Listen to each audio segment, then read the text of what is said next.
welcome.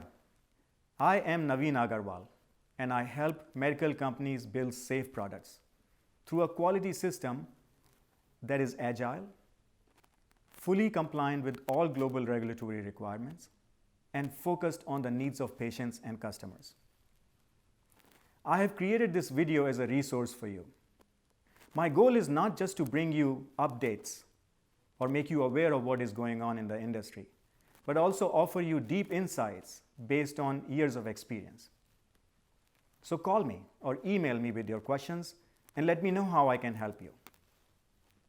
Well, I just returned back from a fantastic conference on medical device cybersecurity. This was my first time at the Archimedes 101 conference.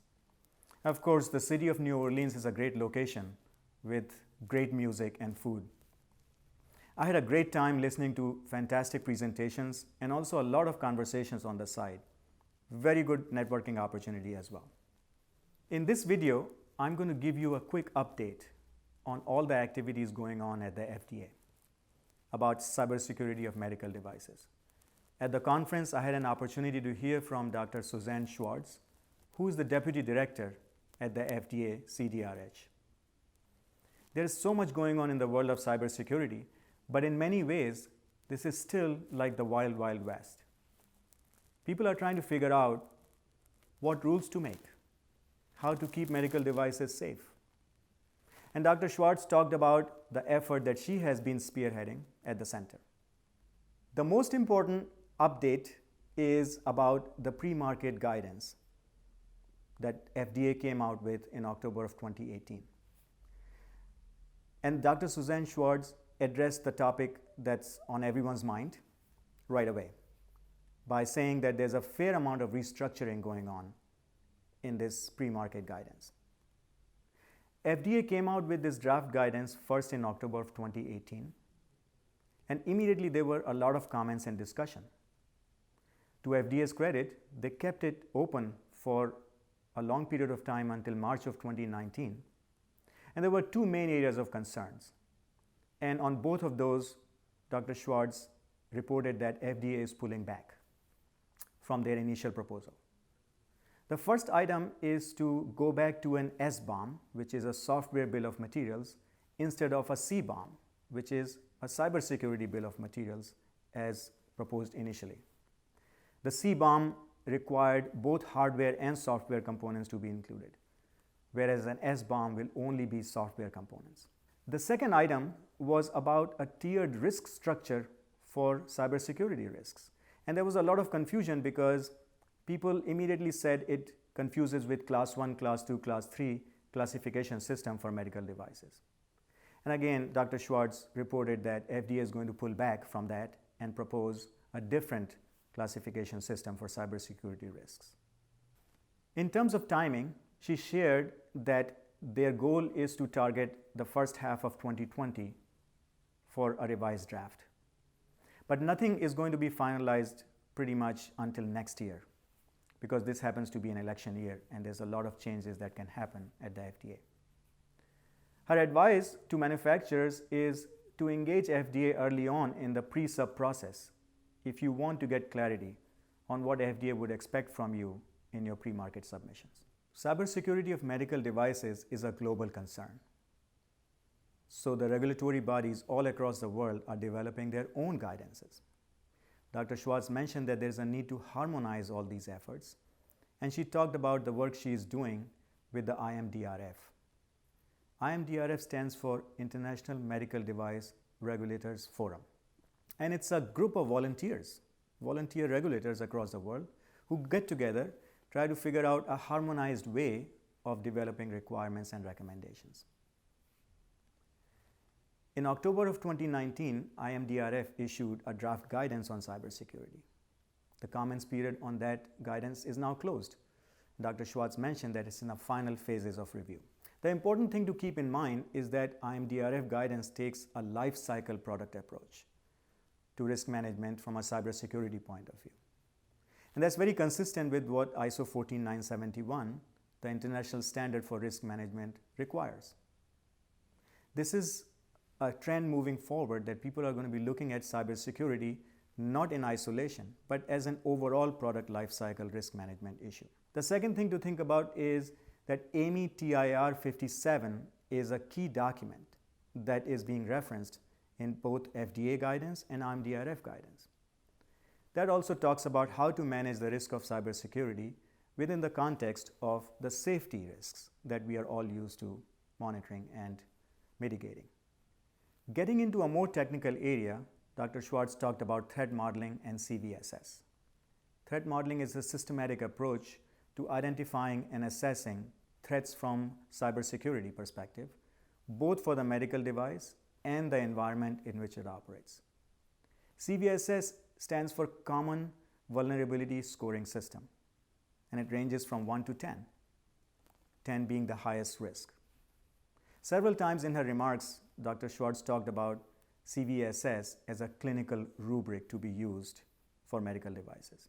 The newsworthy item is that FDA is going to organize several train-the-trainer workshops on threat modeling.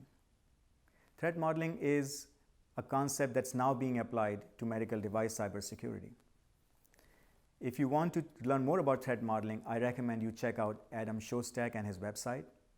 He also spoke at the conference and is a leading expert in this area.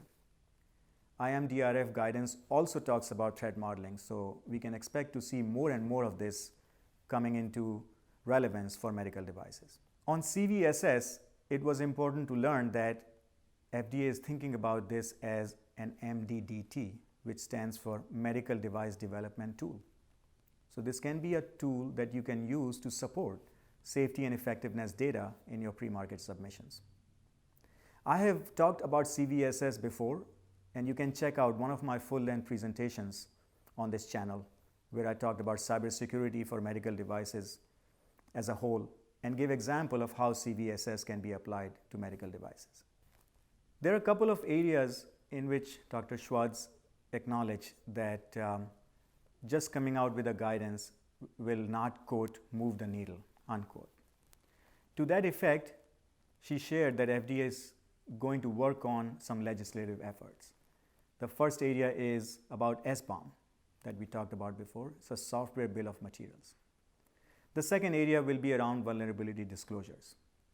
So in short, if they are successful, you can expect that to be a requirement through legislation and not just something nice to have through guidance. There was a lot of conversation about the idea of security by design at the conference. And an SBOM is an important feature of security by design. If you want to learn more about that, look up some work being done at the NTIA, and they have published a lot of documents in this area. They're still in draft phase, but it gives you an idea about the amount of work that's been done in this area. And finally, Dr. Schwartz talked about the 30-day and the 60-day reporting requirements in the post-market guidance that was finalized on cybersecurity. There are no plans to update or revise that guidance, so that stands in effect. But that 30-day, 60-day reporting and remediation period involves incidents and events that have a potential impact for safety and represent uncontrolled risk. She shared that FDA fully plans to enforce this expectation. So expect to see more of that come out in future. And it's important to make that as a key part of your post-market safety surveillance process. There's a growing need to involve patients through proper communication to help them understand the risk of cybersecurity. But this is such a new area, we are still trying to figure out what, when, how, and how much to communicate. We don't want to create a massive scare about some cybersecurity issue, which we don't fully understand how it impacts the safety of the patient. But at the same time, we also don't want to withhold information from the patient. So there's a lot of discussion about this topic, and FDA considers itself to be a credible source of information for this type of communication to patients. And naturally, they are very interested in finding out the best way to do it. There was also another presentation at the conference by Dr. David Slotweiner. He's a cardiac surgeon, and he talked about the challenges physicians face in talking to patients about the risk of cybersecurity, for example, related to an implanted pacemaker.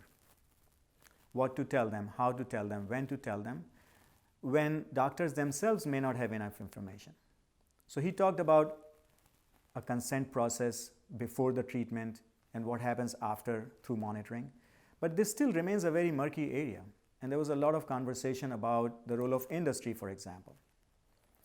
Industry's view is that this conversation should happen between the doctor and the patient, and industry really has not much role to play. But doctor's view is that industry knows their product better than anybody else, and the surgeons do not necessarily have all the information. FDA is taking a role in understanding how this communication should take place, what should be expected from the industry, and there's a lot of work going on in this area. They're holding conferences and meetings and voice of the customer sessions in which they are trying to understand what the expectation should be. So expect to see a lot more come out in this area in future. Well, these are the 5 key updates from the conference about activities at the FDA. Expect to see a lot more come out through 2020, both from the FDA and the IMDRF. It'll be important to pay attention to these developments so you can adapt your quality management system with these emerging requirements. Thank you for your interest and attention. If you like this video, I invite you to subscribe to my channel so that you are always in the know. Visit my website www.exceedqm.com to learn more about how I can provide solutions for your quality management system. I focus in the area of risk management, regulatory compliance, customer experience, and quality culture. I also publish a newsletter, so sign up for my monthly newsletter. It takes only 15 minutes and it's absolutely free.